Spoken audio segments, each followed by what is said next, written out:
And I've never used one of these things, so see how that goes. So this talk is called Feel the Fear and Do It Anyways, which is kind of what I'm doing right now. Does anybody else have a fear of public speaking? Right? Yeah, so you're seeing a demonstration of it live, right? So basically, I'll just share a little bit about me. I'm sorry my slides aren't projectable because I didn't get that sorted out. But if you want them, I'm happy to send them to you. So you can just go to my website, hit the contact form, say send me the slides. I'll send you the slides, okay? So basically, I'm a mom and a daughter and a sister and a colleague and a friend. And I'm also a naturopathic doctor here in Edmonton. And as I list those roles, I want you to think about the different roles that you play in your life. Because we all wear these masks, and we all have these different roles that we play. And we might be different in one area of our life than we are in another aspect of our lives. I know I'm certainly not the same. I'm not a doctor wearing the doctor hat when I'm at home. And I haven't always been a naturopathic doctor, and one of the fears that I faced was actually making a major career change to become a naturopathic doctor, and I'll share with you a little bit about that, and then I'll take you through some exercises. But what I'd like you to do right now, just at the beginning, is just, if you have a pen, or even if you want to use your phone, just write down what some of your fears are that you might feel that are in the way.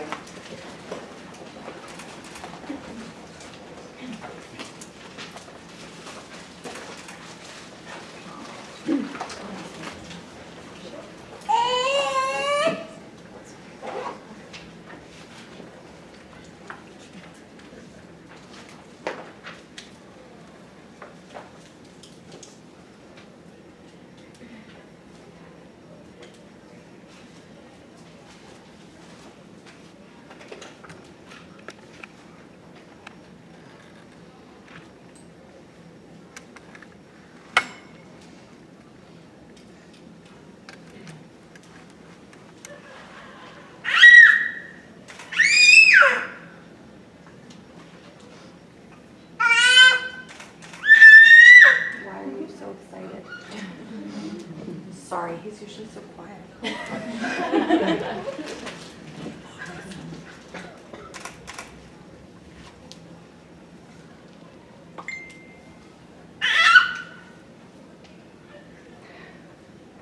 So if you feel comfortable, you don't have to, but if you want to put up your hand, I'll just shout out some of the common fears. So financial fears, if you want to raise your hand and look around the room. Anybody want to make a career change, but they don't know how? Anybody have some relationship fears? Might be in a relationship you don't want to be in, or want a relationship that you don't have. Right, so one of the things I want you to realize is, first of all, you're not alone. With all of those fears that I just listed, there was more than one person in the room that put their hand up. So partly, fear is part of the human experience. And it's what you do with that and how you interpret it that's really important. And when we're stuck in fear, what I want you to understand is that you're stuck in your egoic mind, usually. And what gets activated in your brain is a center of your brain called the amygdala. And that has a feedback cycle with the hormonal system, the neuroendocrine system in our body. And it keeps us stuck in a way until we can learn to feel it, sit in it, and move through it. And again, as we go through this, I'll give you an exercise that will hopefully will help you. And it's one of the ones that helped me make some of the changes that I've been able to make in my life. So first of all, I just want to explain. So I've had a lot of challenges in the mental health realm. And I've just finished writing a book called Beyond the Label, 10 Steps to Improve Your Mental Health with Naturopathic Medicine. So what happened to me was my I had an eating disorder, and it started in high school. Started pretty innocently. And actually, I'll just back up there. So I'm adopted. And so I developed a core belief at a very young age that I wasn't wanted. And right or wrong, that was the belief that I used to operate in the world. And I'll do an extra, and we'll get into this later in the talk. I'm going to get you to think about what your core beliefs are and what might be driving you. And so what happened was I became an overachiever. And that served me really well until it didn't serve me anymore. Until I became basically just this big, huge stress case. And then what happened was I had the eating disorder started in high school, and then this overachieving, went on to university. In my third year university, hit a wall, depressed, suicidal, anxious. But I didn't know that that's what I was going through, because at that time, I was a commerce student. I only knew depression in the economic sense of the word. I didn't know what depression was. So ended up getting put on some medication, and 4 months after I started that medication, I had a full-on psychotic delusional manic episode. Was taken to the hospital, labeled with bipolar disorder type 1. So and that was when I was 20 years old. I'm 50 now. So basically have spent the last 30 years learning to move beyond the label. And so I ended up graduating, went off to work, continued my overachieving tendencies, ended up reporting to a CEO by the time I was 6 years into that career. But I was wearing the mask every single day. Everything's fine on the outside, dying on the inside. So I had a suicide attempt in 1994 when I was 27 that left me in a coma with kidney failure, on dialysis, waiting for a kidney transplant. And I can tell you one thing, when I came out of that coma, not a happy camper. Was not happy that did not work. In fact, I was pretty choked, because I gave it a college pro try, right? I'm an overachiever, right? I'm a recovering type A. I was like, are you kidding me? What the hell? That was supposed to work. So anyways, again, spiritual crisis. So what happened was a friend, actually the same friend that ended up helping me in university, gave me a book to read. Because you got less time, you're sitting there in the hospital. She gave me a book to read by Marianne Williamson. Did anyone come to Bloom a couple years ago and see Marianne? Wasn't that awesome, right? It was, for me, it was like, it was a full circle moment, because it was her book that helped me understand that I did not love myself. Is he okay? Yeah, he's okay. Little knock to the head, that's okay. That's why you got a skull. So I'll just read you this passage on surrender, because that's when this was a real critical moment in my healing. So surrender means the decision to stop fighting the world and to start loving it instead. It's a gentle liberation from pain. But liberation isn't about breaking out of anything. It's a gentle melting into who we really are. We let down our armor and discover the strength of our Christ self. We are simply asked to shift focus and to take on a more gentle perception. So that's all God needs, is just one sincere, surrendered moment where love matters more than anything, and we know that nothing else really matters at all. So it was that passage that opened my eyes to the reality that I didn't love myself. And I think the working title for my book was A Call to Love. But I ended up sticking with Beyond the Label because I've been given so many labels. And I think that people get stuck in these labels. And I think for myself, the last chapter of my book is The Myths of Mental Illness, which I think could have been a book in and of itself, but I came up with 23 myths. So these are all things that I was told. You should never have children. You will never get off medication. You will always be unwell. Or you'll never get well. There's no cure for this. And so, I don't know. I don't know if those things are true, but I would like to be able to people to understand that you can move beyond this, and I think you can move to healing. So one of the things that I was stuck in, and I want you to think about this for yourself, is I was stuck in the I'll be happy when I get a great job, or I had a great job, so I guess that was fine. But I'll be happy when I get married. I'll be happy when I have kids. I'll be happy when I have financial security. I'll be happy when I take that trip. I'll be happy when. Anybody else have a I'll be happy when list? So what I want you to understand is happiness is not outside of you. It's an inside job.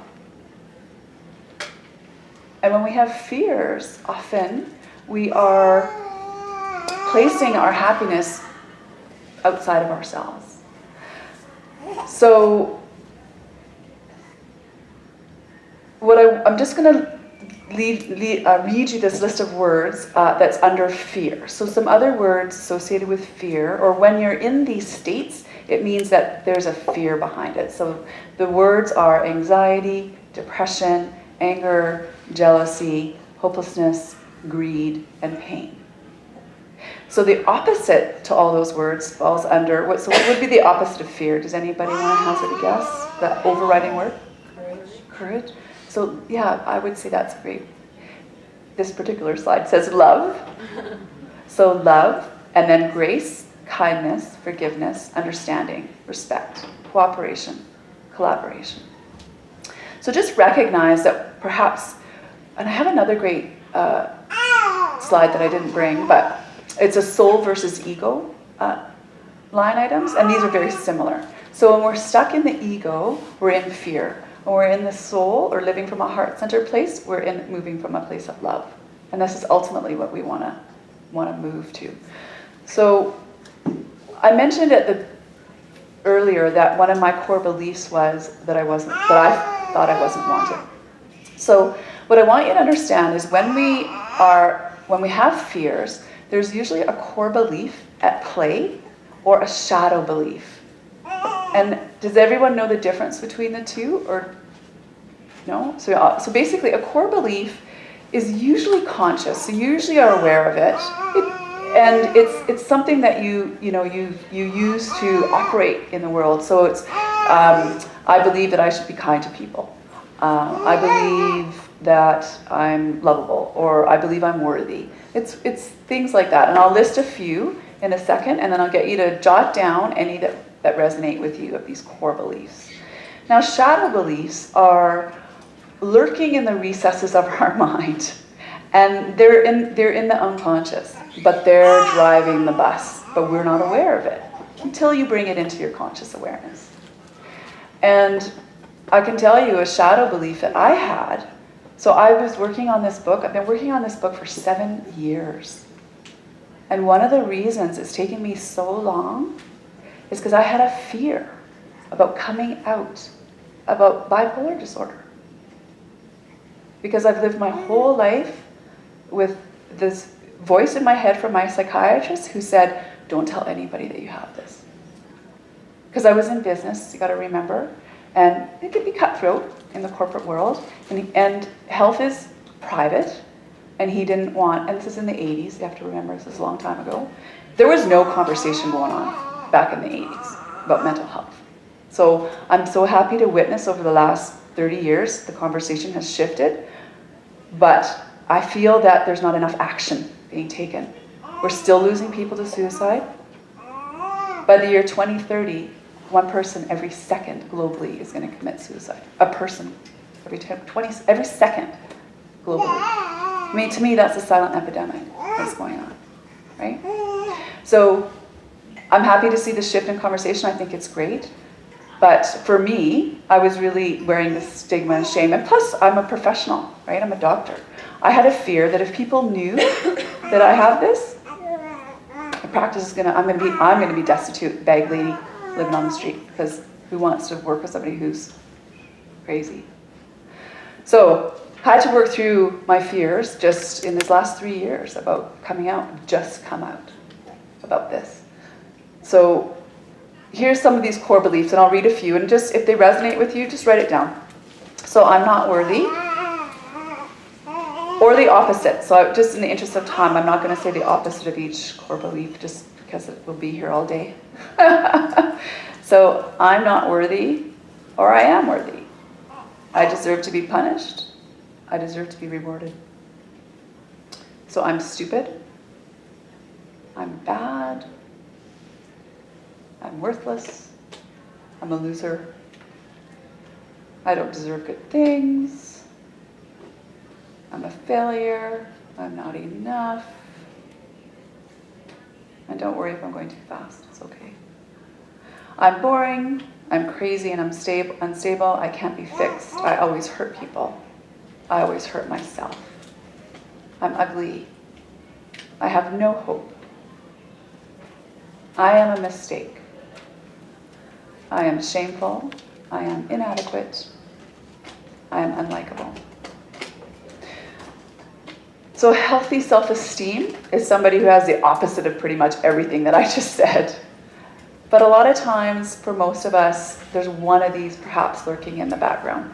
And if not, then that's good. Another way to uncover your shadow beliefs is to recognize that whenever you point the finger at somebody, so I don't like X, you got 3 pointing back at you.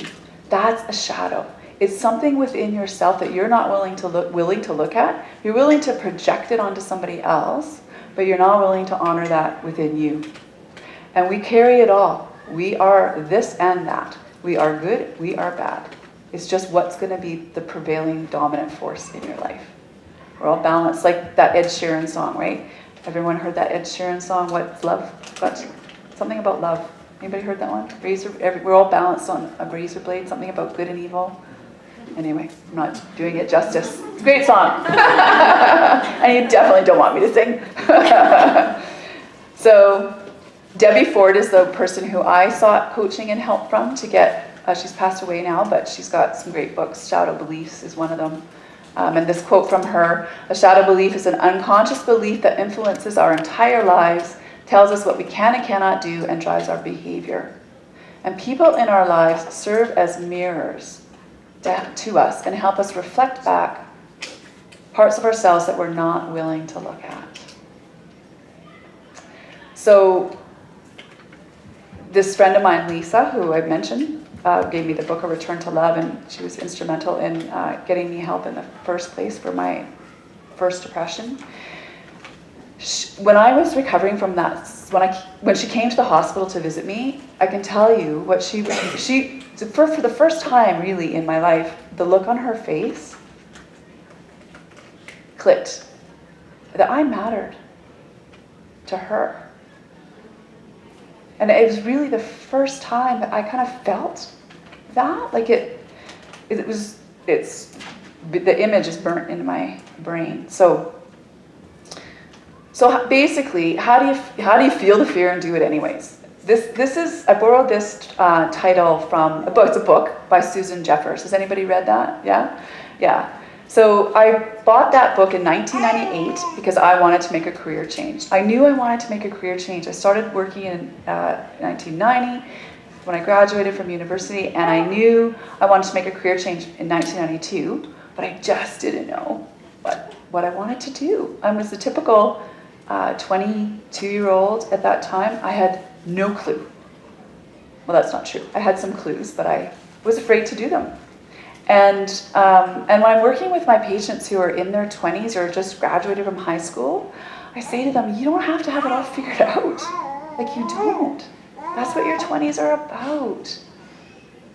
So I ended up going back to high school at the age of 33 so that I could become a naturopathic doctor. And the one question I asked myself was, and I meditated on it and I journaled about it for years, was if money didn't matter, what would I be doing?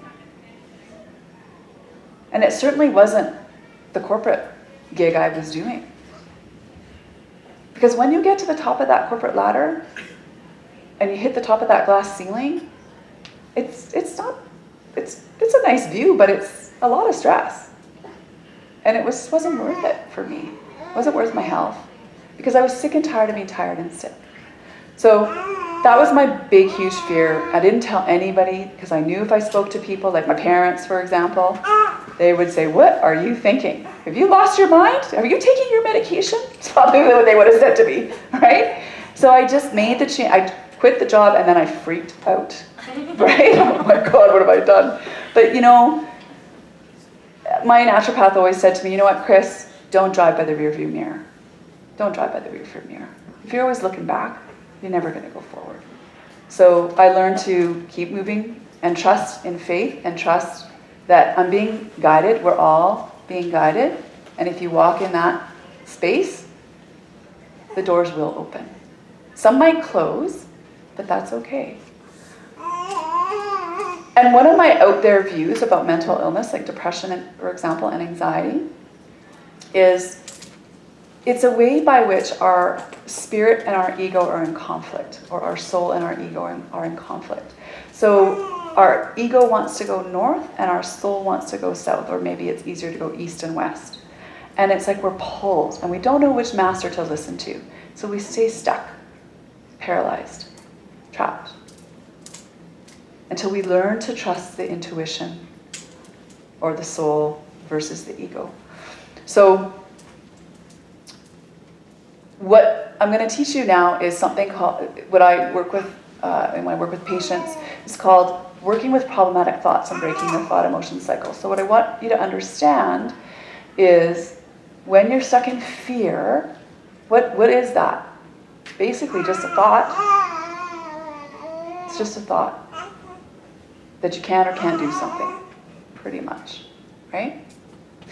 So you want to look at these thoughts. You want to be aware of what are you thinking. Because if I believed every single thought I had, I would not be sitting here in front of you today. So the first R in this process is awareness and recognition. What are you thinking? And if you recognize it's a thought in fear, can you refrain from following that thought and relax into your breath? And trust the process. Because when we're in fear, we're really not trusting, right? And I'm not saying to be reckless or to abandon. Like, I'm not saying for all of you guys, whoever put their hands up about a career change to just go to their employer and quit their job on Monday. I'm not saying that, but I'm saying do it on Tuesday instead. Yeah, be strategic, right? Be strategic. It took me 8 years. I wanted to leave my career in 92. I left in 2000. It took me 8 years. Saved my money, saved every penny. I've never had a student loan, ever. And medical school was not cheap. So plan accordingly. Don't quit your day job. Don't quit your day job, as Cheryl Richardson would always say. But if you really want to do something different, make steps to do that. Show the universe that you want to do it, and the universe will respond to your actions. Okay? But I don't want any emails saying, "I told you to quit your job," and then you ask me for a loan. Okay? Well, actually, that's fine. Maybe I will give you a loan. But anyways, the point is that you want to recognize that most of us are living here from our neck up. Okay? We're stuck in our heads. And we're discounting our bodies. And what happens is we get stuck with a thought that triggers. So a thought, I want to do this, but I can't. Triggers an emotion, which triggers another thought, and we just go round and round and round. So to break that, we want to recognize what we're thinking, relaxing into the breath. And so the way I teach the breath work is, I'll attempt to stand up, does everybody have a regular breath practice here? I would think that a lot of you would if you're here at Bloom.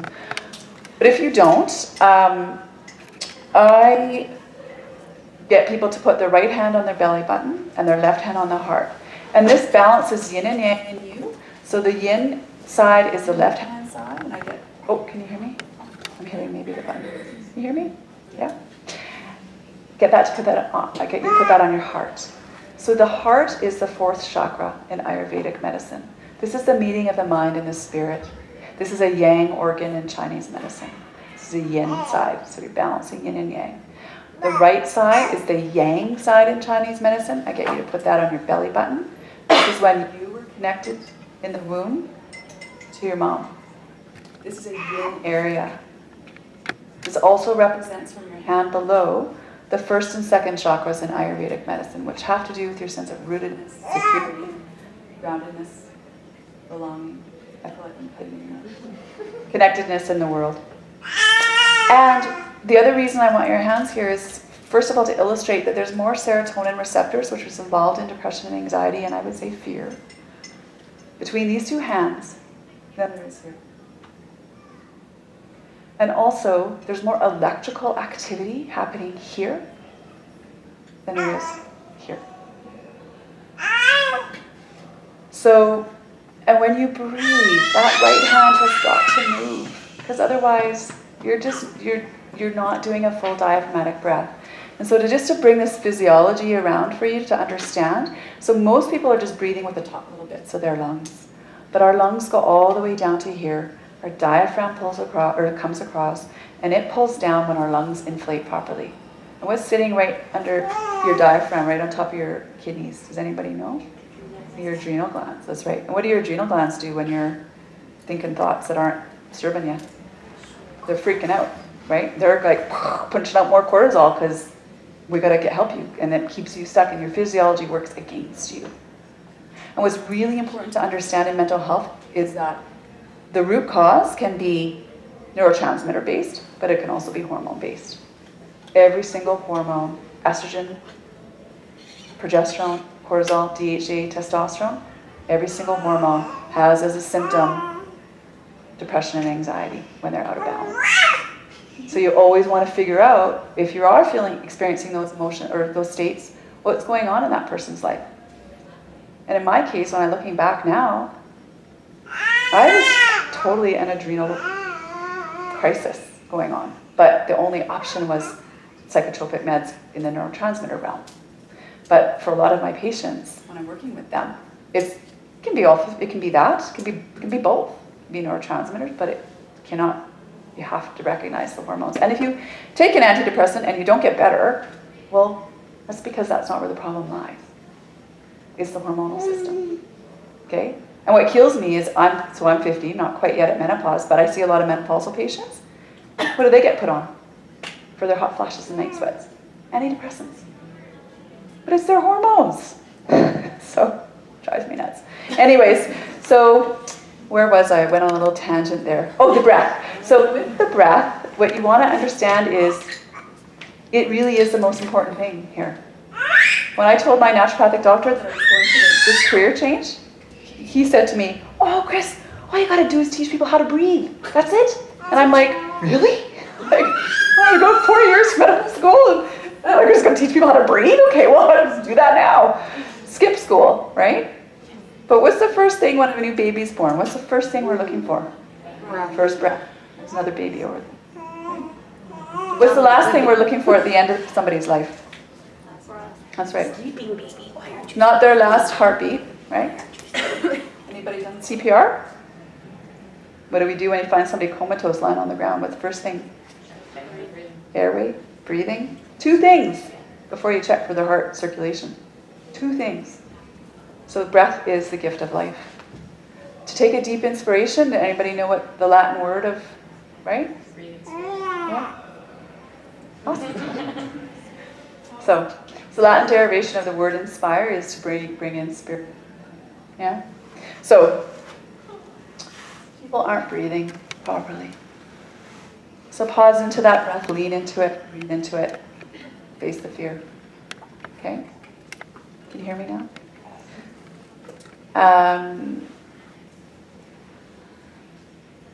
So, any Eckhart Tolle fans in the room? Right? So he says the emotions are our body's reaction to thought. So emotion arises at the place where the mind and body meet. So what I want you to understand is what the thought that you have that might be based in fear triggers an emotion in you. And then we fuel that emotion with another thought. Right? And then we stay stuck in fear. But what I want you to recognize with that emotion piece is if we can stop there and then pause into the breath. And Jill Bolte Taylor wrote a book called My Stroke of Insight, and she said that emotion is only going to be around for 90 seconds. But for some people, they feel that to last a lifetime with their thoughts. Okay, emotions of anger, for example. You bother with this thing. Okay, so let me teach you. I'm just gonna go through this quickly. So basically, we're all living in our comfort zones. And when you learn to face your fears, you expand that comfort zone. So if your box is here, then it moves to here and to here. Every time you face a fear, who's faced a fear and it turned out really crappy? Yeah. Who's faced a fear and it turned out okay? Right? Yeah. So if you face a fear and it didn't turn out well, that might be perhaps because it wasn't the right direction for you to move. And I want you to also understand there's no mistakes in life here. There's no mistakes. We use these words, right? Mistakes, failure. So there's only lessons.